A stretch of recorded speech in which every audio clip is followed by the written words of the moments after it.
Hi everyone, welcome to Pal the Tech. This was the year I think Fujifilm drew a line in the sand and said, these cameras are mainly for photographers and these cameras are geared towards filmmakers. A little word of warning before I continue with this video. If you're coming here to see a comparison of image quality between these two cameras, video compression comparison, specs, ISO, noise, all of that kind of thing pertaining to the actual output of an image or video, this is not the video for you. Instead, I wanted to focus on which camera I actually enjoy using more. Before I continue, I want to give a big shout out to B&H Photo for sending over this test unit X-H2 to the studio to enable me to be able to make these videos for you. And while I'm there, thank you to Fujifilm for sending the X-T5 over to demo and to be able to make these videos for you. So let's start with number one, the grip.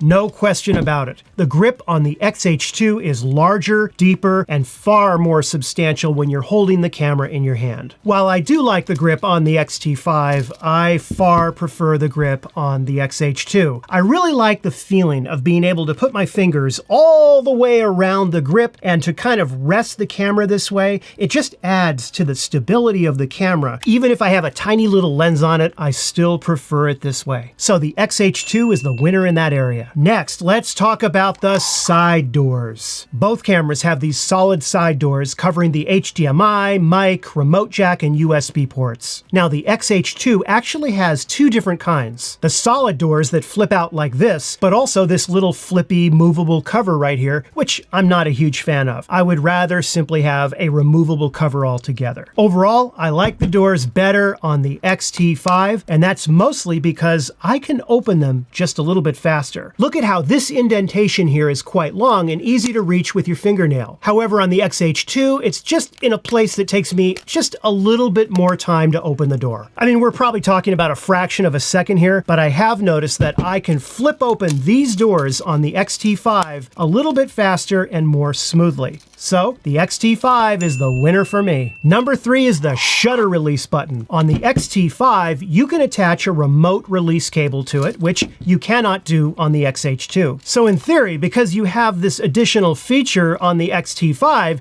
you would think that I would prefer the shutter button on the X-T5, right? Well, no, I actually prefer it on the X-H2. The button on the X-H2 is larger, and you see the switch right here? To turn the camera on and off, it is much easier to do on the X-H2 than it is on the X-T5, at least for me with my finger and the way that I hold the camera. So the X-H2 is the winner for this one. Now for number four, the focus joystick. This was a difficult one to decide on. On the X-T5, it is smaller and I have to move my thumb down here to reach it. On the X-H2, it's better positioned for my thumb as well as being slightly larger. However, I do find that on the X-T5, even though it is smaller and slightly more difficult to reach, it does stick out more, and thus I can use the side of my thumb to move the joystick around easier. It's easier to do with the side of my thumb, and because there are pros and cons to both of these, I'm going to give this one a draw. Now, let's talk about the top of the camera. In particular, the top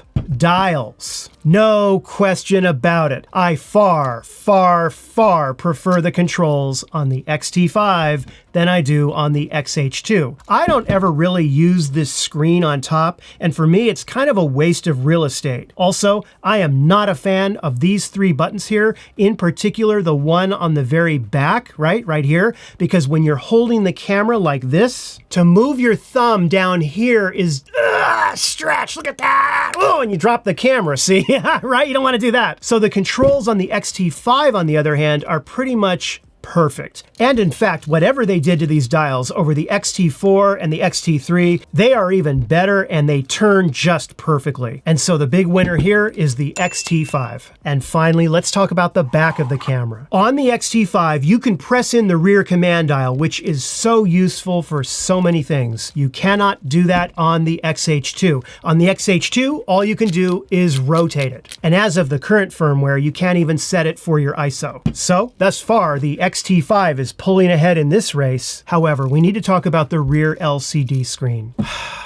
I just got to come out and say it. I far prefer having the articulating flip around screen than I do the screen that folds out, the three-way tilt screen on the X-T5. That's my preference, okay? And I am sure that many of you have the exact opposite preference. And that's fine. There's nothing wrong with that. I have been using both of these cameras, right, for what I am mostly doing, not being able to quickly flip this around and see the frame while I'm standing in front of the camera, or, to flip it kind of like this and have it articulate this way and hold the camera like this and have it like this. It's very limiting for me on the X-T5. So just like the control dials on the X-T5 are so much better than the top of the X-H2, the LCD screen on the back of the X-H2 is so much better for me than the one on the X-T5. So what does all this tell me?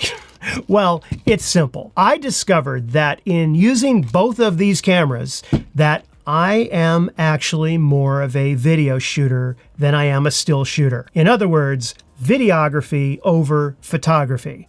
That doesn't mean I don't love photography. What it does mean is that I lean more toward video features in a camera. And I didn't even get into the fact that the X-H2 has a regular sized HDMI port and the X-T5 does not. But that's a whole other issue. Nevertheless, knowing what I know now about both of these cameras and the fact that I shoot mostly video, I would declare the X-T5 to be the winner between these two cameras. And if I didn't have either, I would first get an X-T5. Both are great cameras, to be clear, and there are things that the X-H2 can offer from a video perspective that the X-T5 cannot. But again, for me, the video features on the X-T5 are good enough, at least in my testing thus far, and because of the fact that this camera has the better top dedicated dials and overall a smaller footprint, I've got to declare it the winner.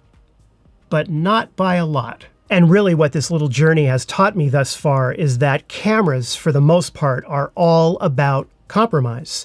And if you can get yourself in a place where you know that there's going to be a compromise, that there's never going to be a perfect camera, I do think that you will enjoy the camera that you actually have a lot more. And you can focus instead more on what the camera is creating for you than how the camera looks and feels while you're creating it. I think it's a journey that I am personally continuing on myself every single day. Well, anyhow, thank you so much for watching, and I hope you found the video helpful or at least entertaining.